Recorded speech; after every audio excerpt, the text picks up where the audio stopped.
Welcome to Chapter 10 of Physics with Calculus for Aquinas University, where we go over the OpenStax text for, again, Chapter 10, fixed axis rotation and rotational variables.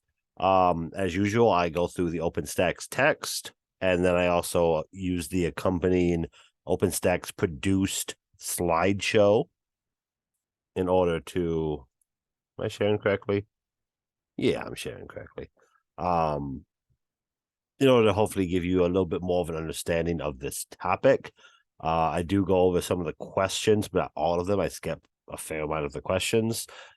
And then, yeah, this is not meant to be your final bit of information on this. Feel free to reach out and go to other sources for more in-depth understanding of the topic. So to begin, I will say that a lot of what we're going to talk about here is going to look very similar to previous chapters. A lot of the linear equations, a lot of the methodology for solving linear physics problems that we've talked in, again, chapters 3, 4, 5, etc.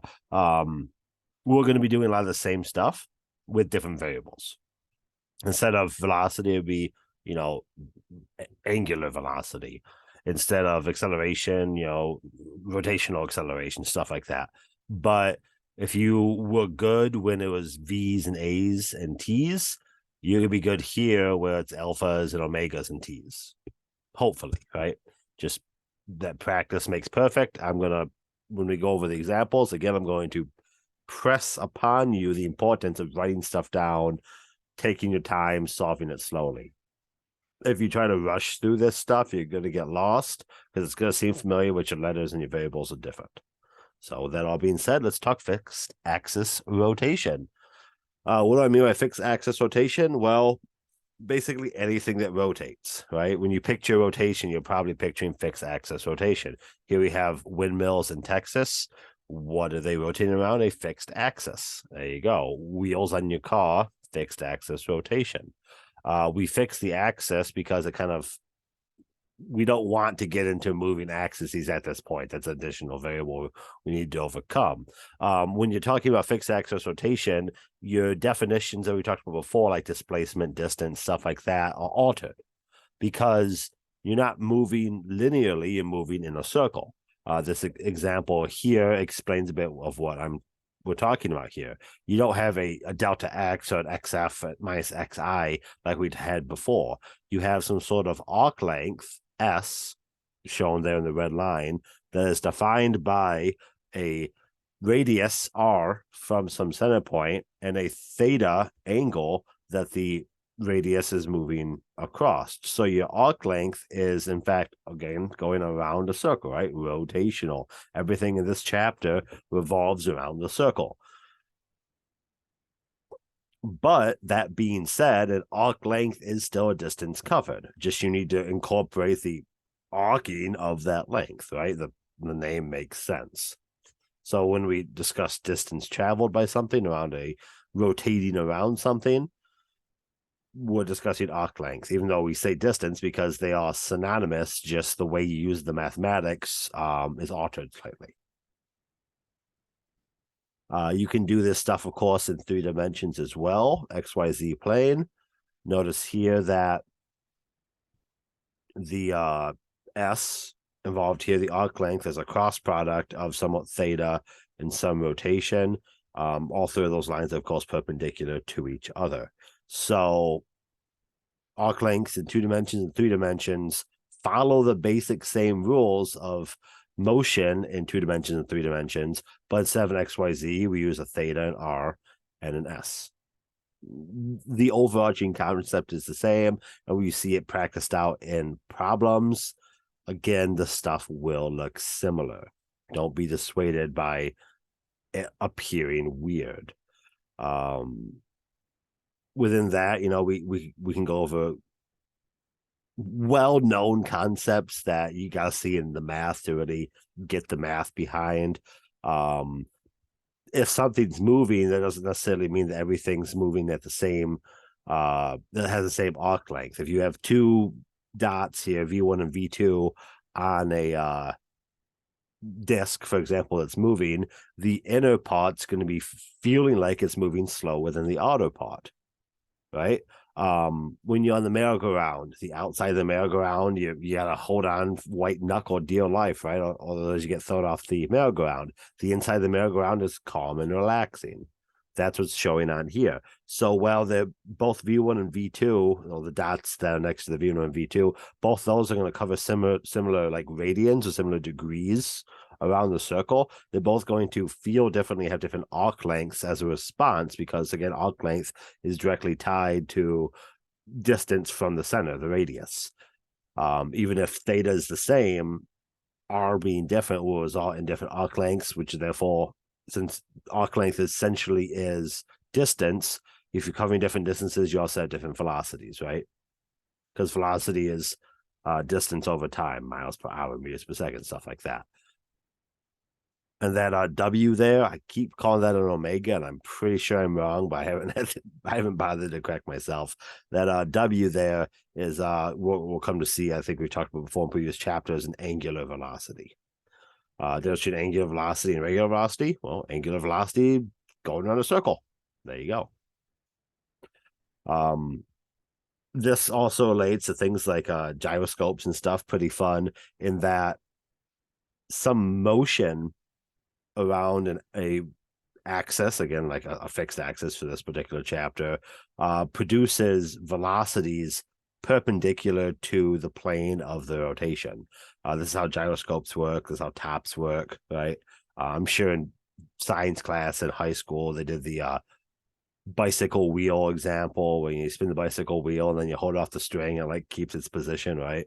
How you don't fall off a motorcycle when you're driving down the highway. You don't have to worry about balancing that, because angular velocity is a vector perpendicular following the right-hand rule to the rotation. So what do I mean by right-hand rule? Take your right hand, as you cup your fingers around the rotation or direction, your thumb points to the vector of the angular velocity.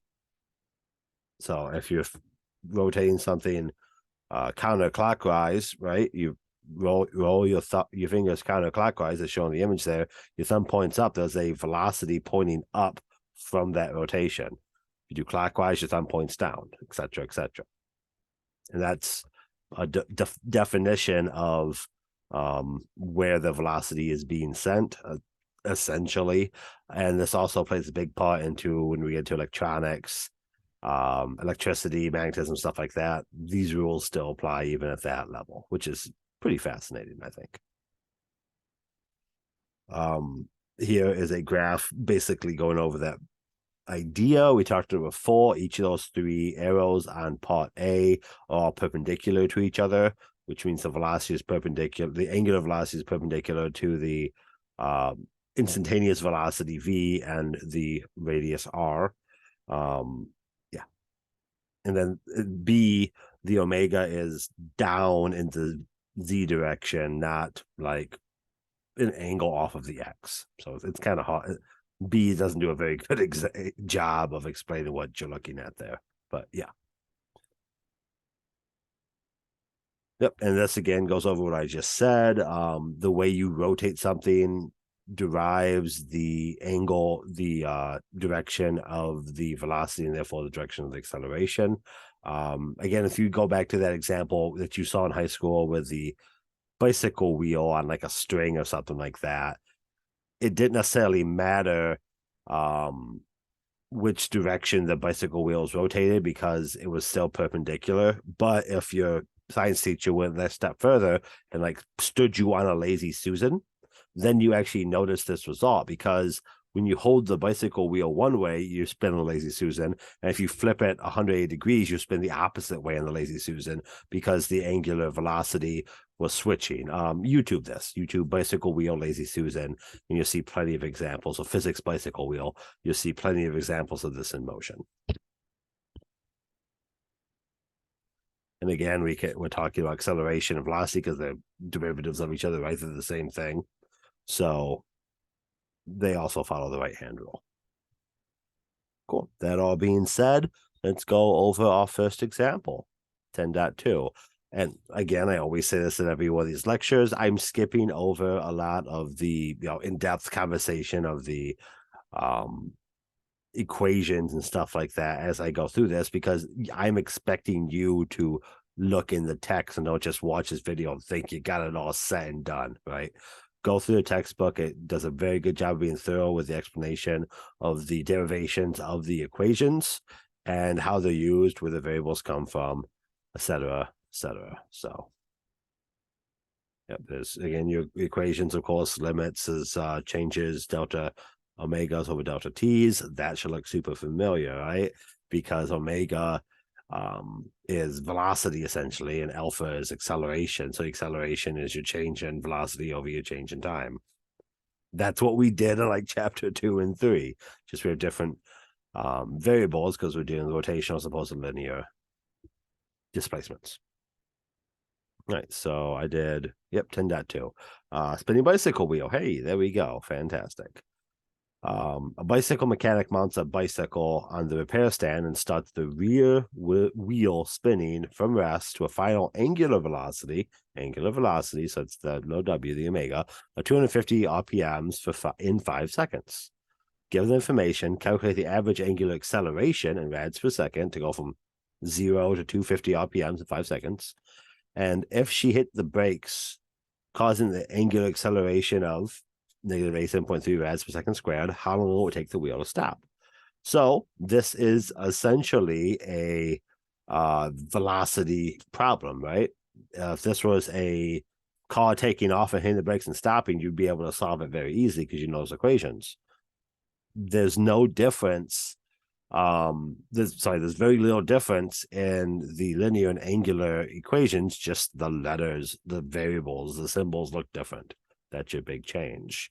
Average angular velocity, of course, is found by change in velocity over change in time, or change in angular velocity over change in time. We see a final minus initial of 250 and 0, right?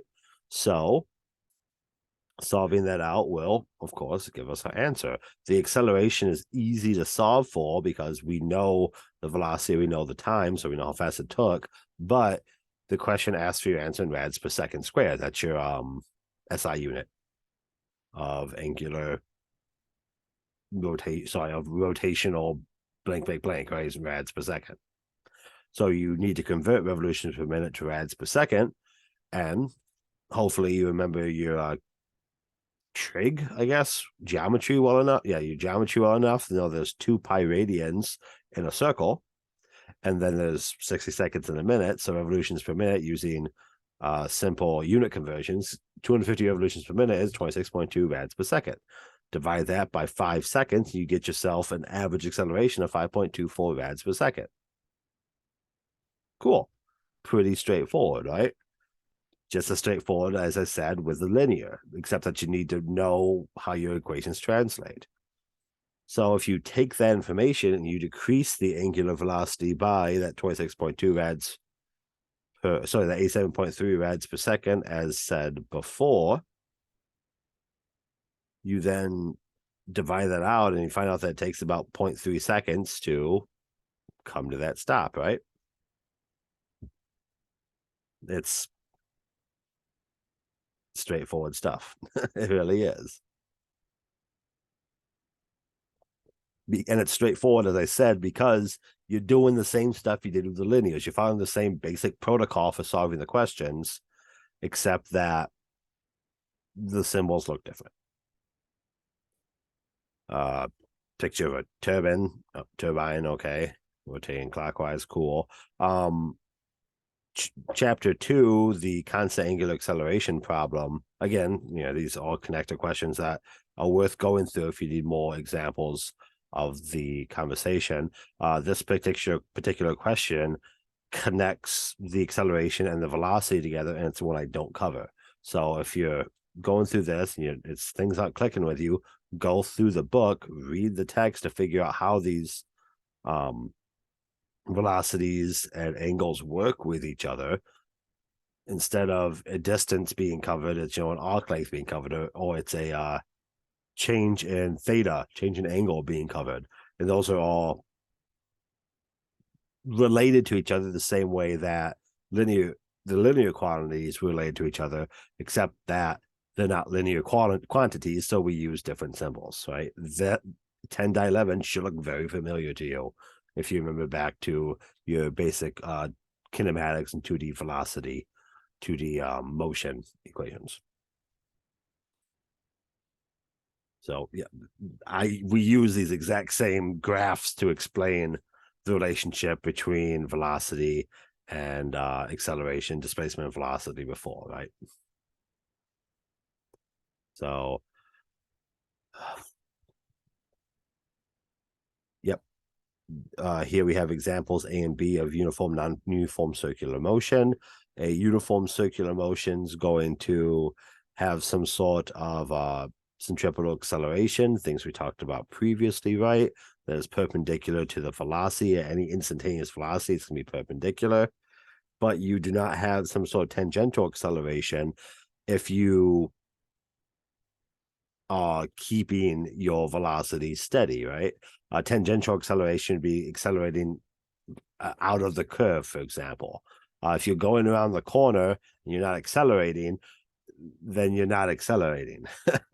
Non-uniform circular motion would be motion where you do accelerate. And notice V1 and V2 and B are different sizes because there's some tangential acceleration. We're adding acceleration at the instantaneous perpendicular motion. So you get a greater centripetal acceleration and you get a greater velocity after you go on the corner. If that sounds obvious, it's because it is, right? It is, of course, important to realize that, again, when you go on that corner, the acceleration that you're providing when you pedal, when you hit the pedal, is not, is in fact a combination of varying perpendicular accelerations. It's all XY components, right? It's all, well, in this case, radius and arc length components. When you press the accelerator, you have some centripetal acceleration you're imparting and some tangential acceleration you're imparting. Those add up to create the acceleration if you're going on a curve in your car or whatever you choose to follow. And this all can play out back to one another. Let's go through a math example of a centrifuge to kind of hopefully cement this concept a bit. So zoom, scoot way down here. And again, I'm skipping over the equations because I purposefully want you to go through the book and pay attention to this stuff and read the questions and understand the graphics better. This lecture is asynchronous because I'm expecting you to take more than just the allotted time of this presentation to understand the concepts. And these charts are wonderful, right? Like I said before, all these equations should look familiar and notational as they do in linear, or as they say, translational. So I think it was 10.7 I was doing. Yep, 10.7. Linear acceleration is centrifuge. Centrifuge is something that spins things really fast, right? Separate out blood and test astronauts for G's, stuff like that. A centrifuge has a radius of 20 centimeters, so this is not the astronaut one. And accelerates for a maximum rotational rate of 10,000 RPMs to rest in 30 seconds. That's pretty fast. Under a constant angular acceleration. So things accelerating, spinning faster, faster, faster at a constant rate. If it rotates clockwise, what is the magnitude of the total acceleration of a point at the tip of the centrifuge at 29 seconds? So the total acceleration of a point at the tip of the centrifuge at 29 seconds, so right before that 10,000 RPM hit. What is the direction of the total acceleration vector? So the direction, right, we're probably going to follow the right-hand rule, but let's focus in on A before we do B. So strategy, how are we going to solve this problem? Well, the information given, we can calculate the angular acceleration, given the equations shown above, right? Which then will allow us to find the tangential acceleration. Because angular acceleration, tangential acceleration are different. Tangential is that straight line snapshot. Angular is going around the corner. And centripetal is that pull towards the center from friction and all that other stuff. We can find the centripetal acceleration at t equals 0 by calculating the tangential speed at this time. with the magnitudes of the accelerations, then you can calculate the total linear acceleration. And from the description of the rotation of the problem, you can sketch the direction of the total acceleration vector. So angular acceleration, of course, is given by a change in velocity over time. We know where it starts, which is 0, and we know where it ends, which is 10,000 RPMs. 10,000 RPMs, of course, need to be translated to rads per second, which is 2 pi over 60, which is what that calculation shown. And over the course of 30 seconds, we find out that we are accelerating at 34.9 rads per second. Makes sense, right? Why is it negative? Because of the spin. You're going, I think, clockwise, it said, right? Well, it's going counterclockwise. I always got like picture a clock when I do that. So yeah,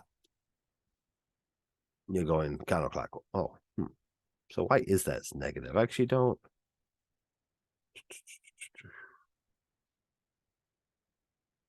That's interesting to me. That's negative because counterclockwise should be positive. I would have thought. Yeah, well, I don't think it really plays. It doesn't play a factor in the conversation for the math side, at least. Tangential acceleration is related to angular acceleration by just multiplying it by the radius. The further out you are away, the larger the acceleration, right? Think of, again, the merry-go-round. So multiply that by 0.2, we get 7 meters per second. So the tangential acceleration 0.2 meters away for the outside of the centrifuge is about 7 meters per second. And so now we have the information, we can figure out the angular velocity given the acceleration and given what we know. And again, these equations should look similar, right? We substitute those omegas and a's with v's, and omegas and alphas with v's and a's, and it should look very familiar, right? Calculating all that jazz out, we land at an angular velocity of 35.1 rads per second. And then again, using the equations provided up here, right? We figure out your knowns, figure out your unknowns, solve for the difference, right? We land ourselves with a tangential speed at 29 seconds of 7 meters per second. And then using that, we can calculate a centripetal acceleration of 245 meters per second. Super fast, right? And then since we know our centripetal acceleration and we know our tangential acceleration, that allows us to find our total acceleration by summing up the triangle. We looked up before, where was that picture? Going back way to the top, that are different angles of acceleration, or different angles revolving around this centripetal motion, or form perpendicular triangles to one another.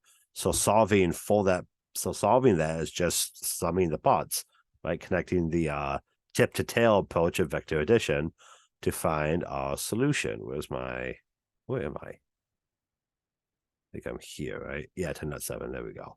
So we tip to tail that, do a vector acceleration or Pythagorean theorem, right? Because you're making a triangle, to land at a total acceleration of 245.1 meters per second. So this thing's spinning super fast and is not super big. So it's the separation felt in the centrifuge is intense. 245 meters per second of acceleration is a lot of acceleration.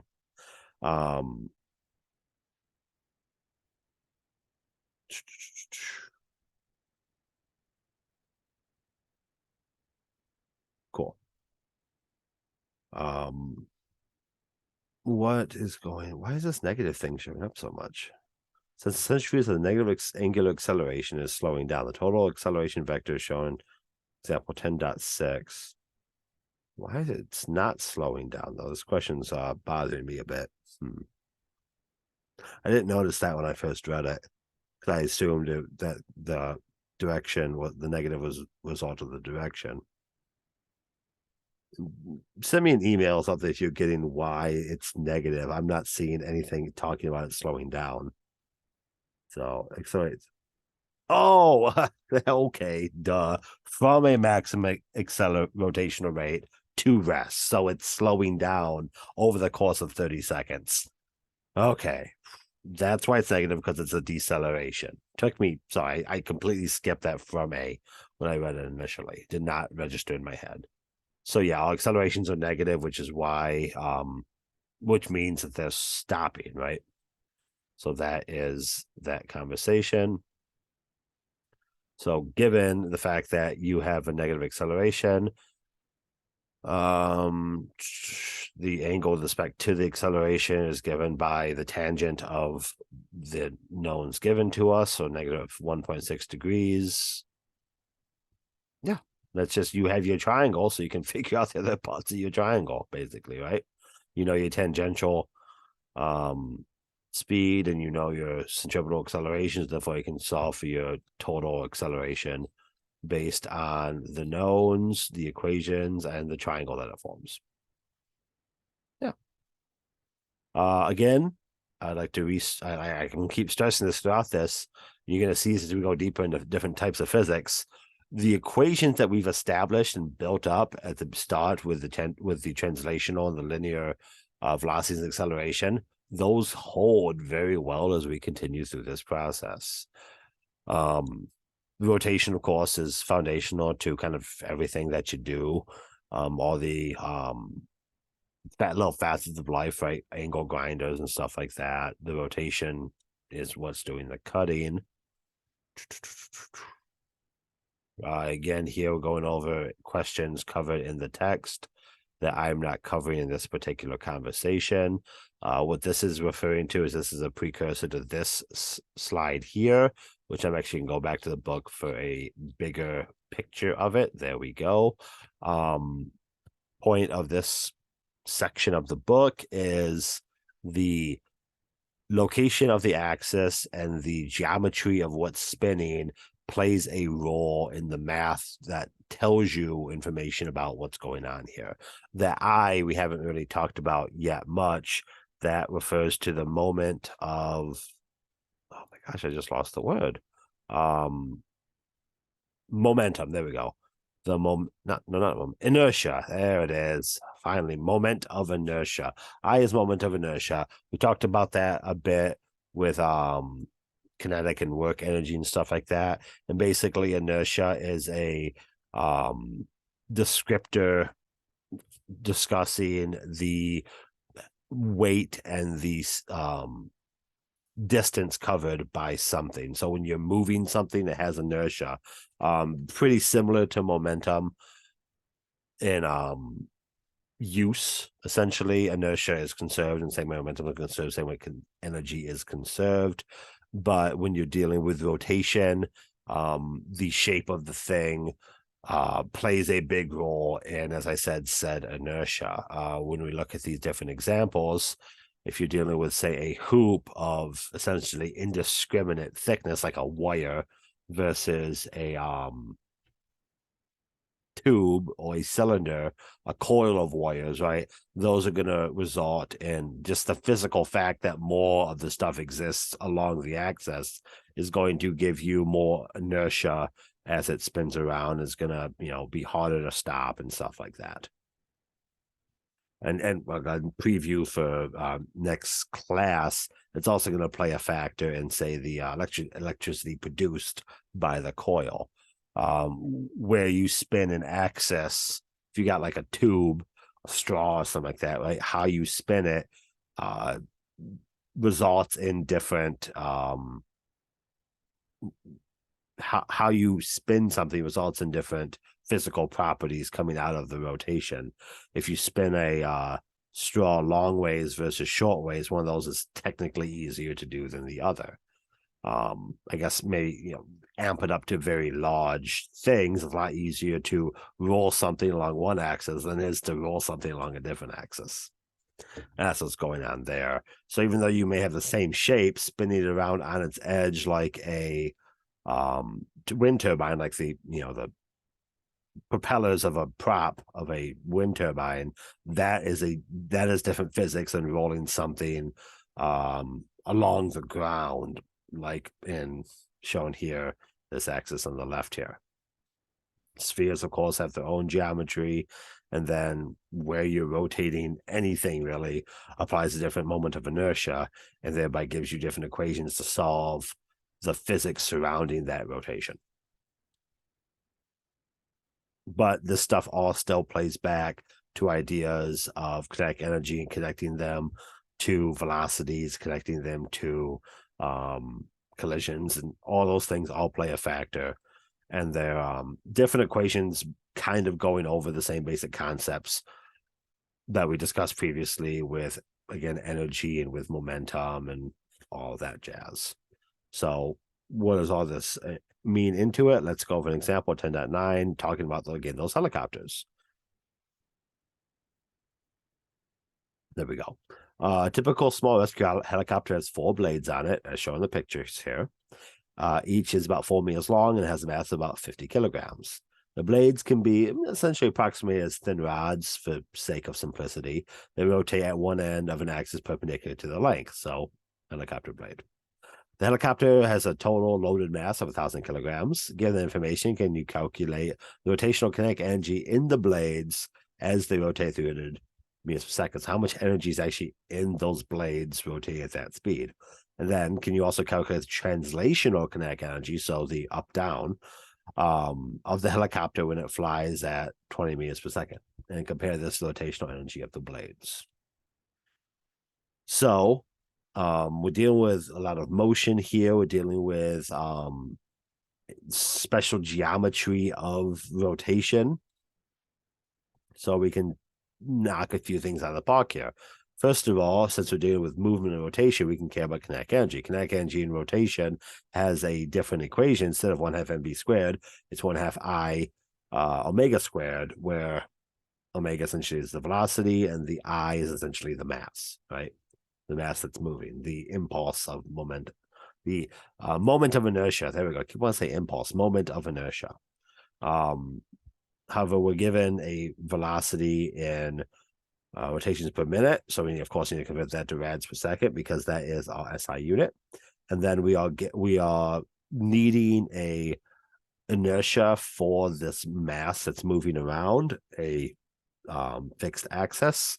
So we find the equation that best models what we're talking about here in this case. Maybe this guy over here on the right, the bottom right axis example, and plug in information. We know how heavy the thing is, how long it is, so we can figure out inertia, multiply it by 4, of course, because there's 4 blades. Given that information, we can figure out the kinetic energy in those 4 blades at 5.26 times 10⁵ joules. Cool. That's how much kinetic energy is being produced by those blades rotating at that speed and that orientation, weight, length, etc., etc. Again, we're not dealing with the blades. We're not discussing like lift and stuff like that, because this, size and the angle of the actual geometry of the blade is going to have some set amount of lift. This is like just infinitesimally small poles spinning around of a certain length. I bring that up because when we look at the actual kinetic energy of the motion of the helicopter, we see that that motion, 1/2 mv squared, gives you 2 times 10⁵ joules of motion in the actual helicopter. Comparing these ratios, the infinitesimally thin little tube helicopter blades are about 38% of the kinetic energy. So this ratio tells us that the kinetic energy of the helicopter is, a lot of that, about 38% of it is in those spinning blades. And of course, we're not taking into account like lift and all that, because we modeled the blades in such a way to make the math easy for this conversation. Yeah, pretty straightforward. We're still looking for equations and filling in the spots that we know and don't know. This is a boomerang example. I didn't go over that one, but when you go into the text, take a stop, look at something, try to understand it better and better as you continue along learning this material. So moments of inertia, again, the text goes over the equations. It's relating the geometry of the material the length of it, the masses of it. It's inertia is not inertia. Yes, inertia. Yeah, it was inertia. Inertia is a way to care about all this stuff, right?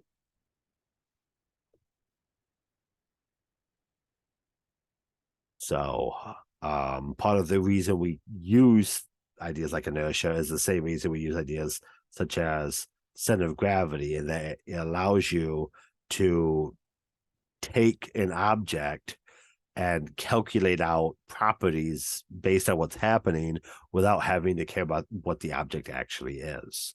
The barbells have smaller barbells on the outside and larger barbells on the inside, and the math revolved around rotating them in some way isn't that different if I care about the actual geometry. It depends, of course, on the scale of the problem, but if the scale of my problem isn't precise enough, I need to worry about the plates, the size of the individual plates. I can model this as one piece of inertia, one moment of inertia, which is what the point of this example is, to solve my problems.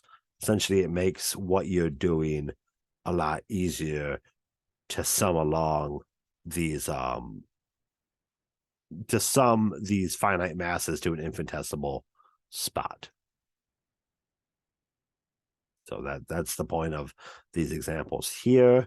When we go over the examples, hopefully it'll stick a little bit better.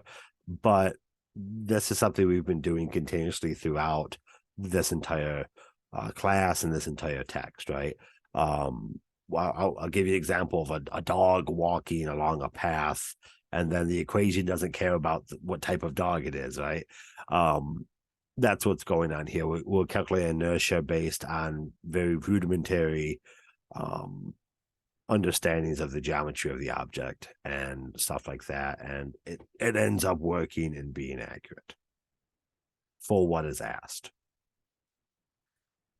So what am I at? 10.12. Okay, cool. So let's go over an example of this moment of inertia calculation so you can see it in action. Given the examples here, find the moment of inertia of a rod and solid sphere combination about the two axes A and B. The rod has a length of 5 meters and a mass of 2 kilograms, and the radius of the sphere is 20 centimeters and a mass of 1 kilogram. So let's find the moment of inertia given these two examples. Notice the location of point A is different. So since we have a compound object in both cases, we can use the parallel axis theorem to find the moment of inertia about each axis. So parallel axis theorem essentially states, add them up. both all the geometry in the rotating object is going to play a part in the total object's inertia, and we'll see here where it's spinning. Let's see how that plays into the equation. In example A on the left there, the center of mass of the sphere is located at a distance L plus some radius from the rotational axis, whereas B, the center of mass of the sphere, is located just at that radius from the center of rotation. In both cases, however, the moment of inertia of the rod is about an axis at one end, right? So you're not spinning in the center of the rod, you're spinning at the top or the bottom. And referring to table 10.4 gives us the individual equations for these, which, the question also gives, obviously. So the total inertia for the system in A is given by the total inertia of the rod plus the total inertia of the sphere. So we can calculate the total inertia of the sphere, for example, by taking the center mass inertia of said sphere and adding to that the mass of the sphere given your lengths of what you're referencing here. Sorry, I kind of got a bit off there. Yeah, your L's plus your R's, your lengths, your distances from that dot A there. So your inertia of your center of mass of your sphere is given by the equation for the sphere, right? And then your mass is added to that, the distances between the two. Follow along in the equations as best you can. They squish it a bit. I know that sucks, but see, you can kind of follow a bit about where this stuff is going. So your sphere here is given by all this jazz here, with L and R being, of course, your lengths of the rod and your radius here. And once you write out your equation, you figure out all of your variables, shove them all together, right? So they did a little bit of compounding of your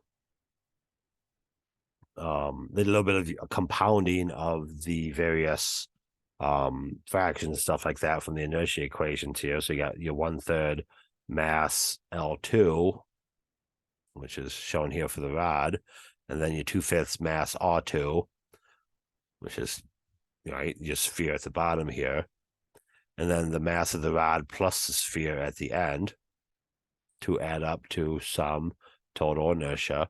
I'm not going to read all these numbers. There's so many of them. I don't want to go through it. The important part I want to emphasize here is that with the difference between examples A and B here, namely, the sphere doesn't care about the rod. If you look at the top one of B here, the sphere doesn't care about the rod's inertia as it's rotating, because the radius, the point A, is right on top of the sphere.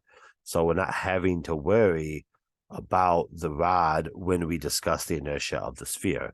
For the total system, of course, you care about the rod's inertia, but that's a big difference between the second line of A and the first line of B, given that both the inertia totals are the same. So yeah, this is again a lot of translating that big chart that we were talking a lot about earlier into our examples. Take your time, go through, make sure you can rationalize and pick out where each letter is coming from and why each fraction is there. I think I'm losing my voice. For that, I apologize. There we go. Oh, I should have put that down.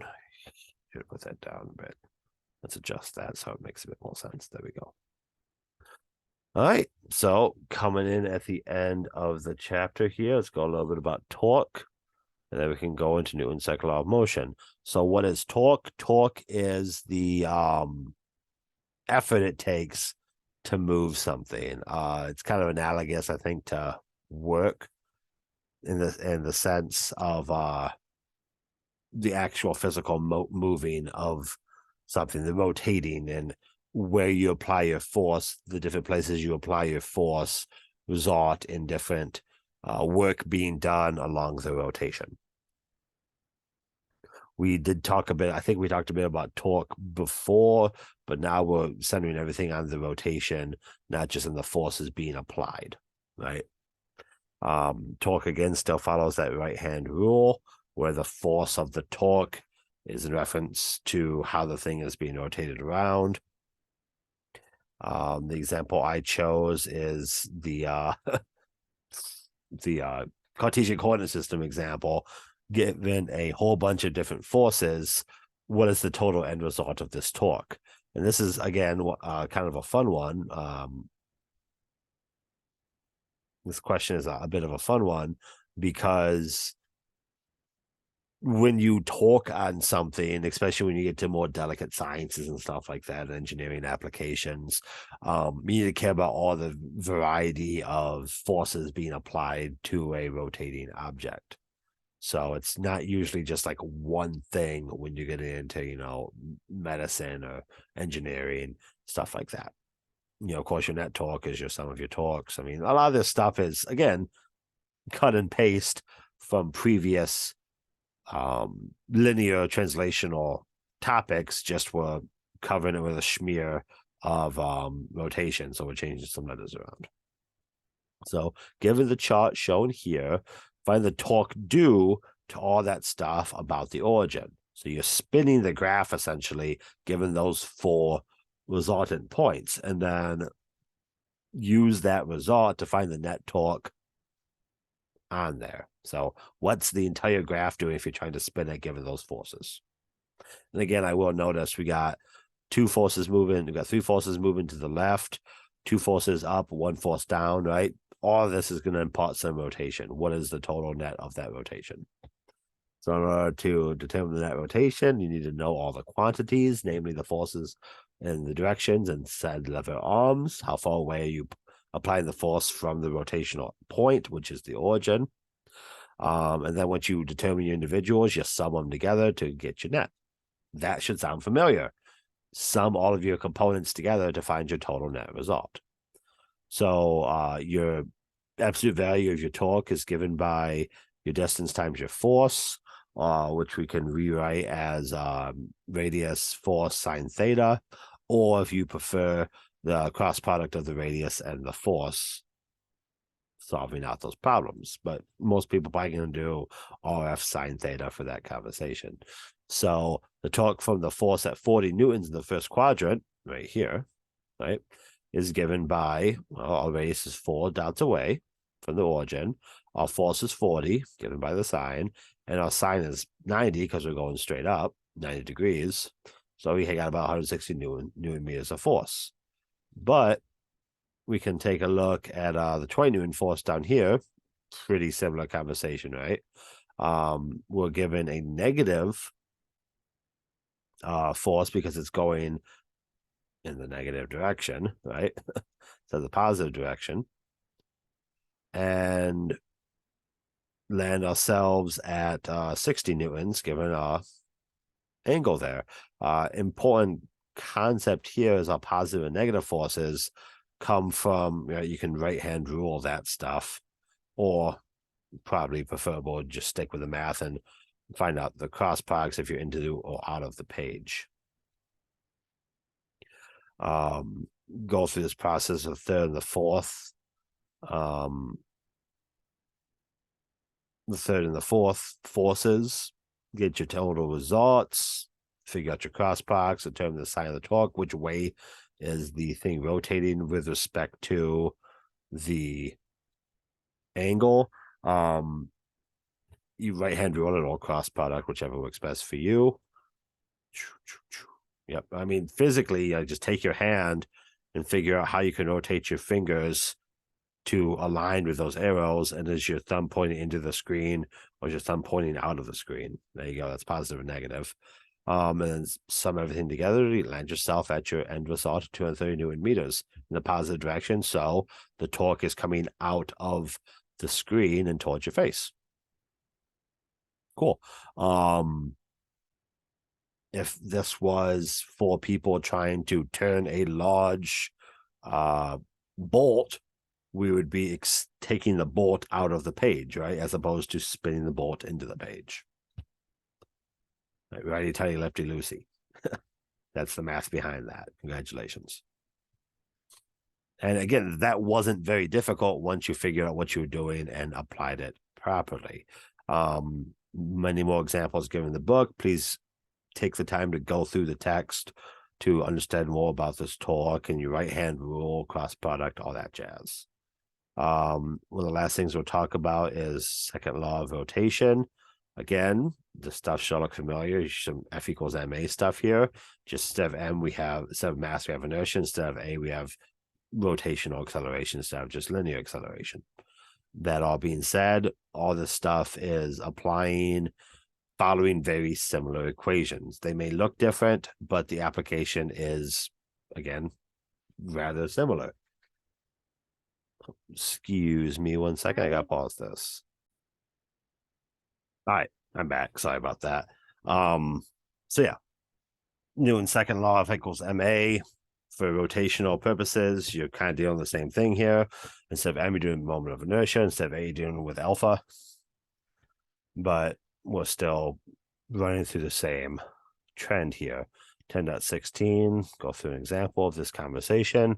Calculate the effect of mass distribution on a merry-go-round. Again, something you're probably very familiar with from, being on merry-go-rounds. This is the math behind it.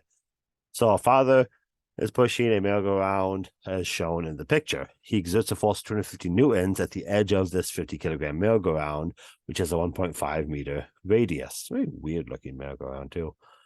Calculate the angular acceleration produced when no one's on the merry-go-round and when his kid's in the merry-go-round. An 18-kilogram child sitting 1.25 meters away from the center, so close to daddy. And we're going to consider the merry-go-round a uniform disk for simplicity of geometry and negligible friction, so I don't need to care about that. So, given all this information, we can determine a net torque based on the moment of inertia of the merry-go-round itself and the acceleration being provided by the father.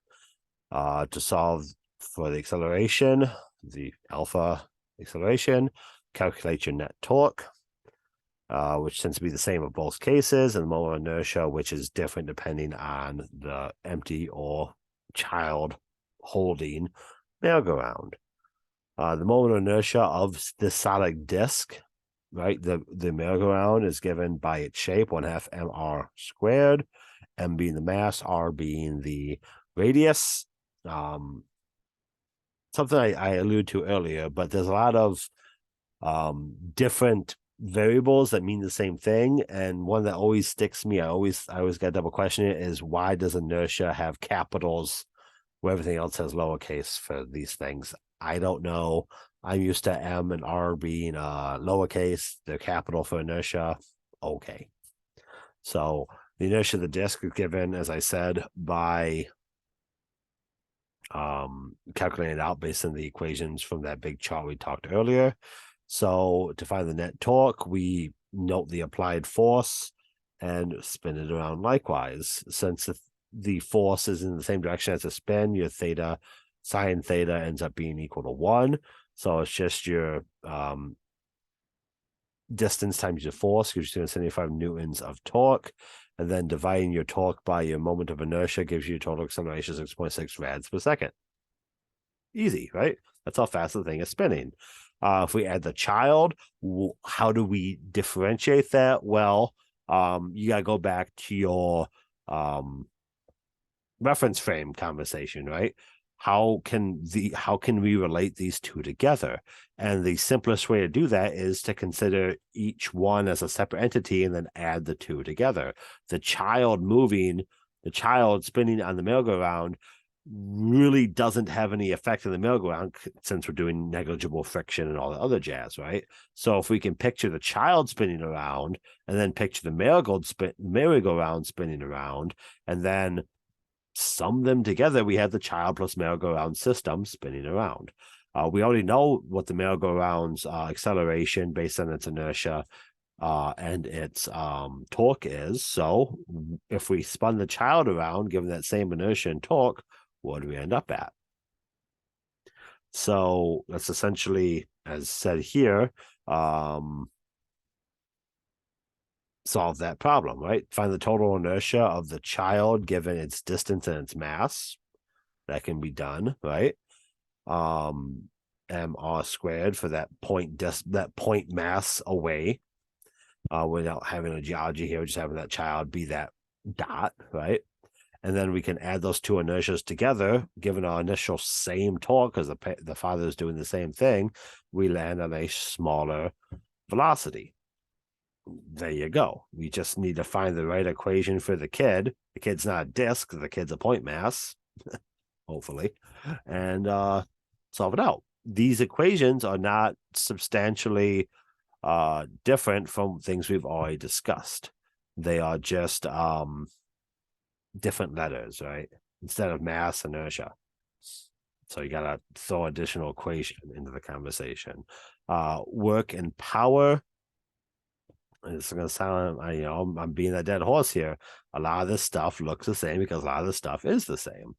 Our work is the sum of all of our torques over some angle, or the force over some distance. Exact same conversation, right? Work is force times distance. Rotational work is torque times theta, right? Pauli's are examples of this. Power, again, is that work over time. Same thing. Work energy theorems are the exact same. Conservation of momentum, conservation of all this stuff is the same concept, just we're changing up the letters to make your life more difficult. That's math for you, right? Let's go over this example, call it a night. String wrapped around a pulley, as shown here in A and B, is pulled with a constant downward force of magnitude 50 newtons. The radius and momentum of inertia are given to you, respectively. If the string does not slip, easy math, what's the angular velocity of the pulley after 1 meter of string has been pulled, assuming the thing wasn't pulled? So you got A and B shown here. Pull that string. How fast is it going after you do 1 meter of pulling with a force of 50 newtons? So if we take a look at this free body diagram here, we see that neither B, the force of the bearing of the pulling, nor the mass and the gravity, the weight of the pulley, exert a torque rotational going on here, right? That should have been obvious, but the free body diagram explicitly states that the fact that gravity is not applying a torque to this thing, because gravity is pulling the entire pulley system down, and the bearing, the attachment device, is equal but opposite that gravity. So the thing we care about is the force that's going to cause the rotation, right? Since the torque due to that said force is a derivable trait, let's drive it, right? The torque is given by the radius times said force, and our work is derived by our torque times our theta. So if we replace our theta with F and R, we can then derive out the work based on the distance and the force being covered. And we know that our work is also given by some difference in kinetic energy.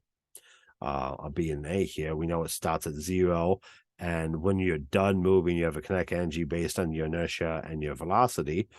So you have a full equation relating work to kinetic energy, leaving you an unknown of the velocity that you want. Look at all your equations, solve what you need to solve for. This chapter has all been about that. Look at all the equations, solve what you need to solve for a reason, because these equations are not drastically different. That being said, feel free to go through the text for a better understanding of these topics. Comment or email me any questions you may have. And that's my daughter there. And thanks.